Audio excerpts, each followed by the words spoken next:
Bonjour à tous, bienvenue, c'est Angie. On se retrouve pour les énergies de décembre. Déjà décembre, oui, oui, oui. On termine cette année. Bon, personnellement, je suis assez contente de la terminer. J'espère que 2026 va pouvoir me permettre de concrétiser certains projets qui me tiennent très à cœur. Je vous en reparlerai d'ailleurs parce que pour certains, vous êtes concernés. En tout cas, on termine cette année. On va aller voir avec le tarot et les oracles les messages pour décembre. Vous pouvez écouter votre signe solaire, l'ascendant, le lunaire, si vous souhaitez vraiment avoir une vue d'ensemble. Souvent, ça va se recouper. Ça permet d'avoir vraiment une vue un petit peu plus grande, plus haute. Ça vient aussi confirmer ce que vous ressentez déjà pour vous-même. Parmi vous, il y a aussi certaines personnes qui tirent les cartes également. Donc, ça vous permet de voir aussi est-ce que c'est, voilà, en accord avec ce que vous avez aussi reçu comme message. Donc ça peut être intéressant aussi, ou de comparer à d'autres chaînes éventuellement. Voilà, tous vos retours, avec bienveillance bien sûr, sont les bienvenus. Je lis tout, je réponds quand il y a besoin d'une réponse. N'hésitez pas aussi à m'écrire si vous en ressentez le besoin. Alors je ne fais pas de tirage privé, mais parfois vous pouvez avoir des questions voilà, de manière générale sur mes cartes ou sur autre chose, sur un autre sujet. Je suis toujours ouverte à la discussion, pas de souci. Voilà les amis, j'en profite aussi pour vous souhaiter une bonne fin d'année, de bonnes fêtes à ceux qui vont voilà, avoir des repas de famille, qui vont fêter Noël, etc. Je sais que pour certains, c'est une période qui est un petit peu plus délicate, hein. Sur cette période-là, soit on adore et voilà, on aime cet esprit de famille et de fête, soit on préfère s'isoler, se mettre dans son coin et vraiment se recentrer sur soi. Et c'est une très bonne chose aussi, hein. La famille, on ne la choisit pas. Et je sais que pour certains, c'est plus compliqué. Je compatis et je comprends puisque ça me concerne. Donc la famille, c'est aussi voilà, celle qu'on choisit, celle du cœur. Il faut aussi se rattacher à ces énergies-là, ça fait du bien parfois. Voilà, je vous souhaite une très belle écoute. Je vous embrasse et je vous dis à tout de suite avec votre signe. Bonjour les cancers, bienvenue dans votre guidance de décembre. On va aller explorer ensemble vos énergies. Alors c'est parti. On va commencer avec le witchy. On va prendre une coupe. Vous avez le renard et l'anneau.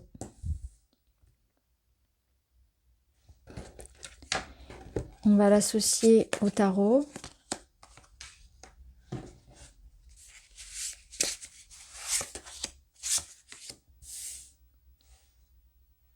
Il y a quelque chose ici qui s'achève concrètement ou qui s'achève de manière, on va dire, éthérique, dans le sens d'une transformation qui se passe à l'intérieur de vous, dans un schéma de pensée, dans ce que l'on souhaite, dans ce qu'on désire, dans un idéal, dans une quête qui s'abandonne pour laisser place à quelque chose de plus réaliste, de plus authentique. Et pour certains, ça sous-entend qu'on sort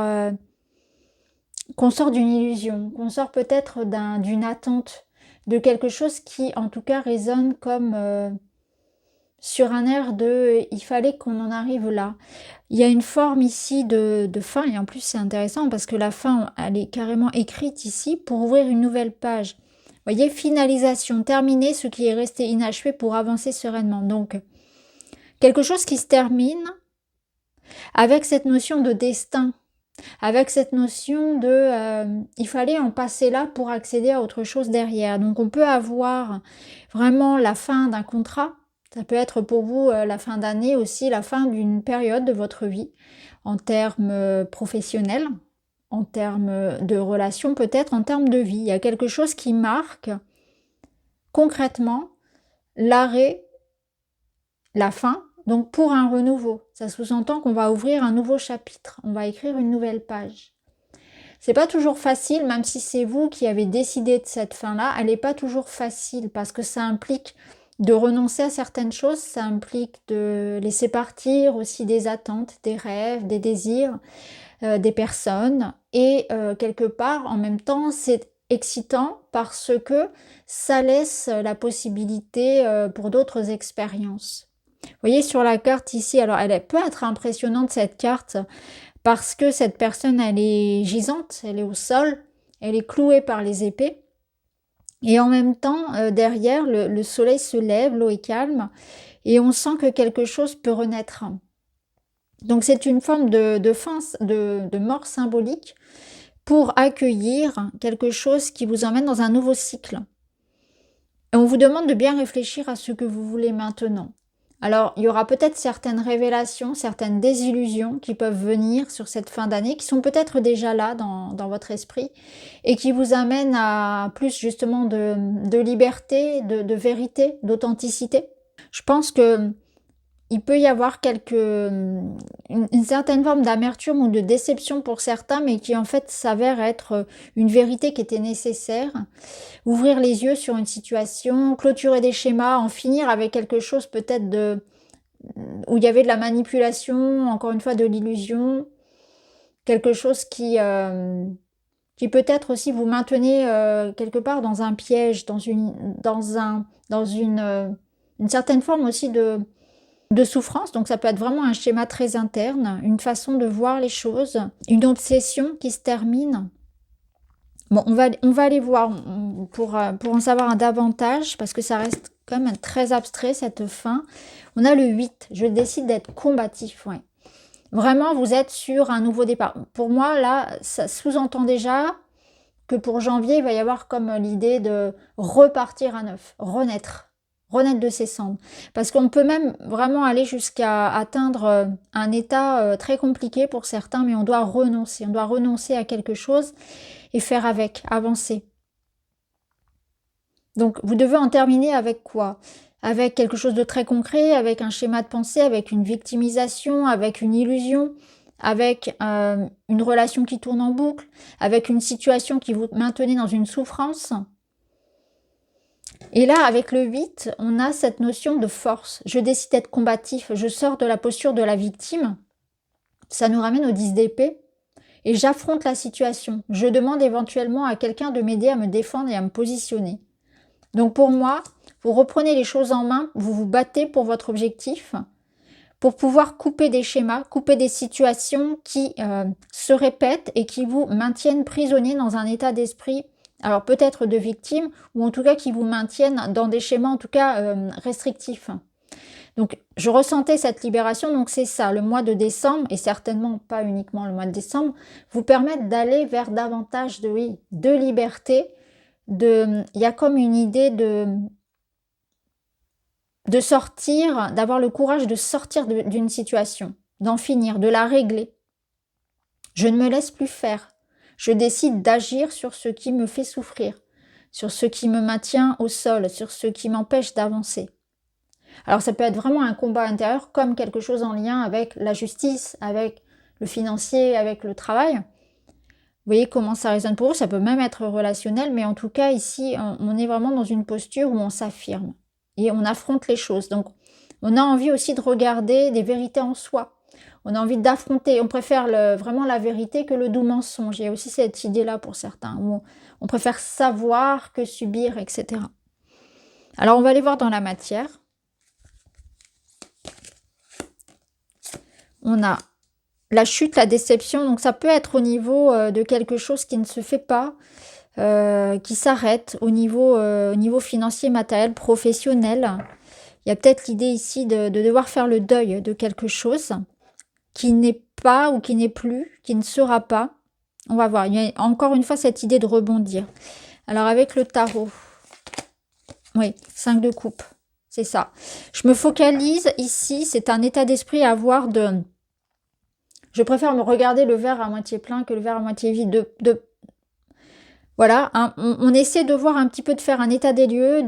C'est toujours intéressant quand il y a quelque chose qui échoue quelque part, d'aller voir pourquoi, pour pouvoir quelque part tirer l'essence même de cette expérience, en faire une leçon, en faire une sagesse, plutôt que de repartir avec de la tristesse et de la rancœur, en faire une force. C'est vraiment transmuter cette énergie. Alors bien sûr, on se donne le temps d'accepter, de pleurer, de faire le deuil de ce qui se passe, parce que ça dépend vraiment à ce que ça touche.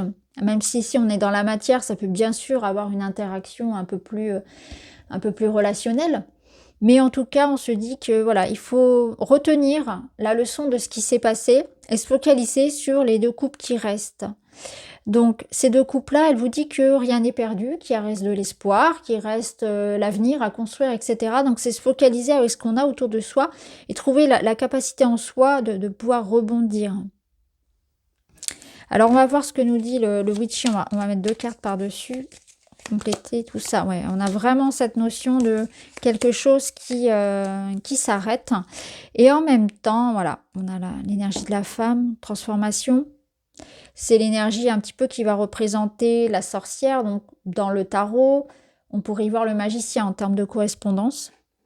Mais ça peut représenter une énergie féminine dans votre... Alors, soit vous, soit une énergie féminine, yin, une énergie d'aide, de soutien, d'entraide dans ce domaine-là. Une intervention.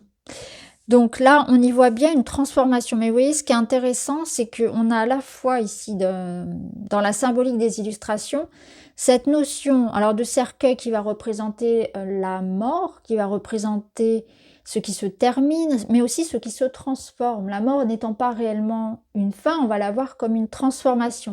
Ici, on a les chauves-souris, pardon, qui sortent. Donc, il y a cet état ici, le papillon avec cette transformation. Il y a quelque chose qui se dégage. C'est ce que je vous disais tout à l'heure, quelque chose qui se dégage de cette expérience-là. Donc, pour certains, ça peut même être quelque chose qui, oui, se termine, mais c'est pour quelque chose de plus beau derrière. Avec le bouquet, il y a peut-être une notion de soulagement. Peut-être que certains seront soulagés justement que cette étape-là se termine. Pour d'autres, ça vous dit qu'il faut faire usage de sa créativité.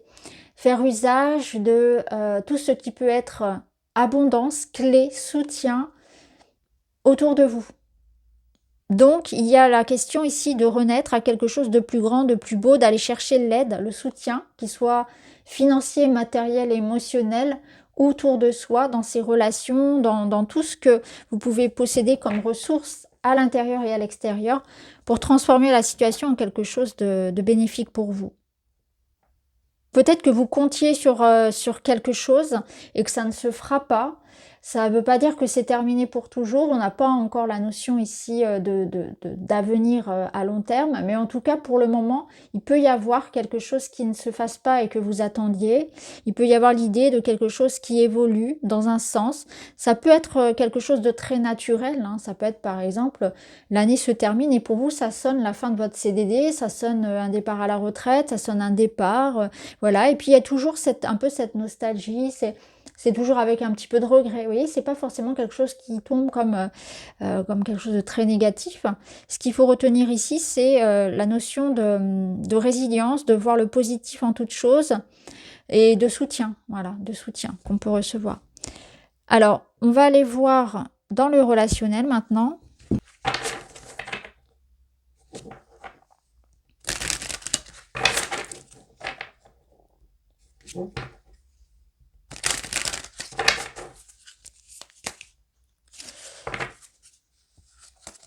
Alors, où est l'amour?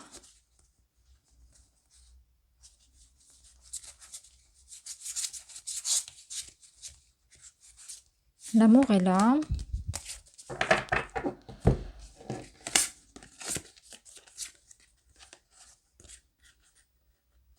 Au niveau amoureux, on est dans une notion ici de...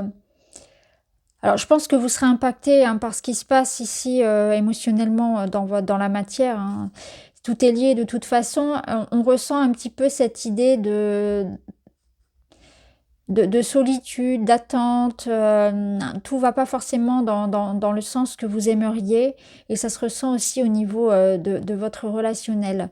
Je pense que là, c'est vraiment la bonne période pour prendre soin de vous sur cette fin d'année. Et c'est ce que vous conseillent ici les cartes. C'est de, voyez, de vous mettre ici au chaud, de prendre soin de vous et de vous, comment dire, de vous délester de tout ce qui vous pèse. Parce qu'on ressent ici vraiment, vous voyez, c'est la carte du fardeau, mais si vous observez l'illustration, Tiffany a fait de très belles illustrations. On voit bien ici avec tout ce qui pousse, ces champignons qui sont en train de prendre de plus en plus de place et qui viennent avec le temps et que les larmes arrosent. Donc il y a la notion de tourner en boucle dans des situations, vraiment d'avoir un état d'esprit qui... De rumination et de se focaliser sur le négatif. Et on a besoin ici de se changer les idées, mais surtout vraiment de se libérer d'un poids. Pour moi, c'est ça. Pour vous, la fin d'année, elle vous libère vraiment d'un gros poids. Alors, on l'a vu d'un point de vue matériel, mais ça se ressent aussi dans le relationnel. Et c'est toute une attention ici qui est portée à votre bien-être physique et mental. Les deux sont importants et les deux sont liés. Alors, on va voir un peu plus de détails par rapport au personnage. Donc, concrètement, il peut y avoir aussi un petit peu de solitude, le manque.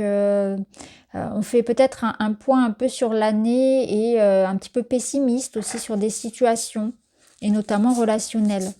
Alors, les personnages. L'homme est là. Donc, on va aller chercher les deux énergies, yin et yang, sans forcément y voir un genre. À vous de, voilà, de positionner tout ça. Ah, vous voyez, on retrouve bien cet état, cette fatigue mentale ici, quelqu'un qui rumine, qui se questionne, qui attend. Hein, dans l'énergie féminine, ici, on est vraiment dans une impatience, dans des questionnements. On pense à l'autre, on ne sait pas quoi penser de la relation. Ou alors, on rumine beaucoup sur sa situation. Et de l'autre part, on a une personne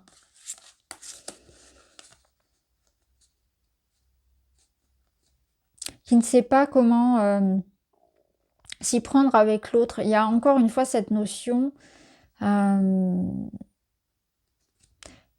de ne pas savoir communiquer, parce qu'en fait là, quand on communique, la communication est un défi pour ce couple, parce que ça vire au règlement de compte, ça vire au reproche. Donc on peut être dans une relation où on peut même vivre sous le même toit. C'est pas forcément ici la notion de distance physique, mais on sent que l'œil est critique, les mots sont difficiles, sont durs.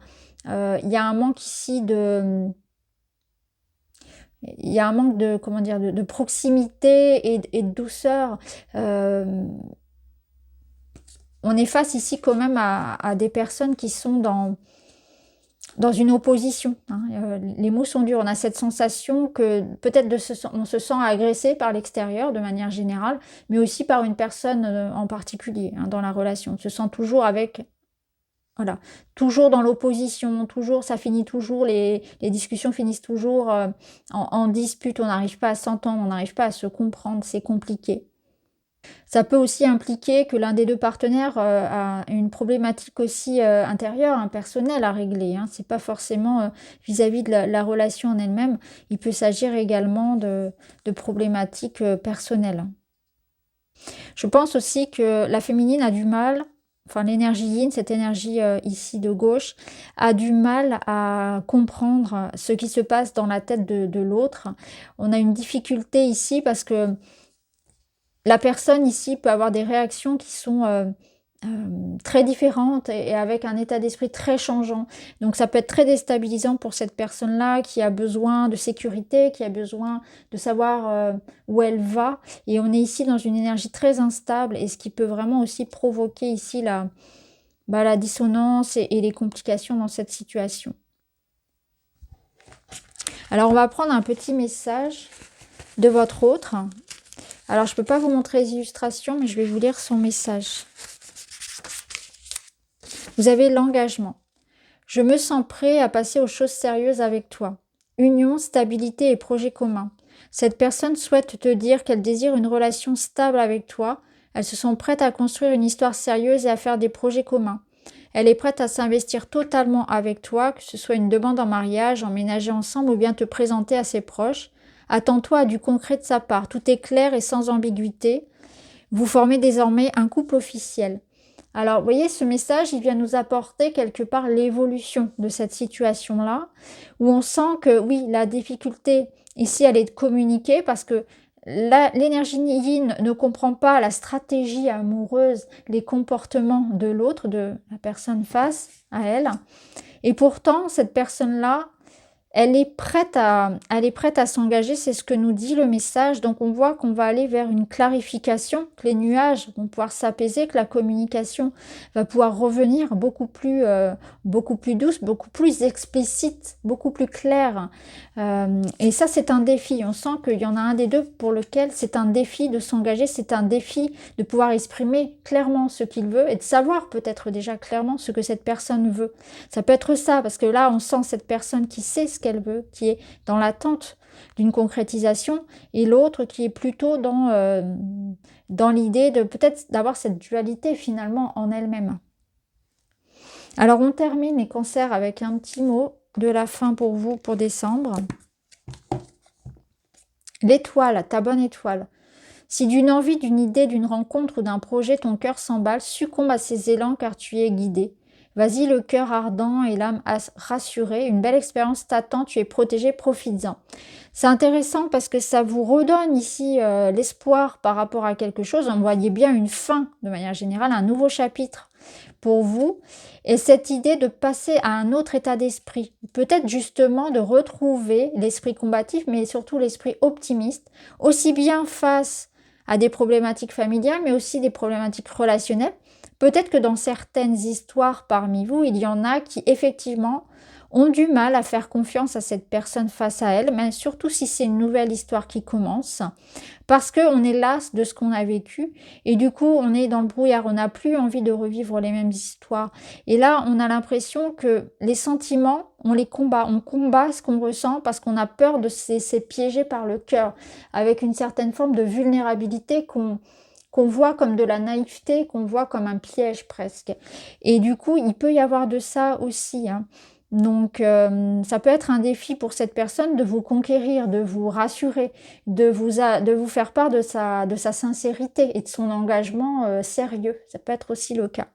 En tout cas, vous finissez l'année avec votre bonne étoile. Si quelque chose vous attire, si vous êtes porté par quelque chose, allez-y parce que vous avez une certaine forme de protection. Voilà pour vous, je vous embrasse les amis et je vous dis à très vite.